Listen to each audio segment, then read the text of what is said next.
রাজনৈতিক সামাজিক সর্বস্তরেই শপথ নেওয়ার দিন।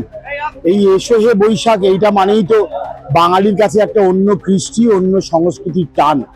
সেই সংস্কৃতির টানকে আমাদের ধরে রাখতে হবে, আর তার জন্যই আগামী দিনে আমাদের সকলকে সঠিকভাবে সঠিক জায়গাতে মানুষকে নির্বাচন করতে হবে, তবেই বাঙালিয়ানা থাকবে।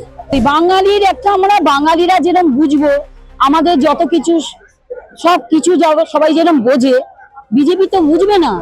ওনাদের সম্পর্ক ওনারা যেরকম ভাবে তৈরি হয়েছে ওনারা সেইভাবেই আমাদের পরিচালনা করার চেষ্টা করবে, কিন্তু আমরা তো সেইভাবে চলবো না।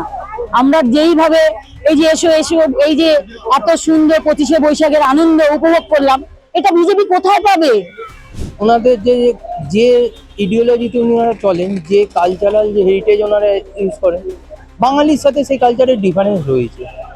বাঙালি একটা নিজস্ব কালচারকে নিয়ে ব্যস্ত থাকে। তাও তো পুতুলি করে দিবে। বিজেপি তো সবসময় ঝুট বলে, মিথ্যে বলে। ও তো আজ থেকে মিথ্যে বলছে। ও তো একটা ধোঁকাবাজ সরকার। ও কোনোদিন না আসে বাংলাতে, আমরা এটাই চাই। বাংলাতে আমাদের মুখ্যমন্ত্রী মমতা ব্যানার্জি অনেক ভালো।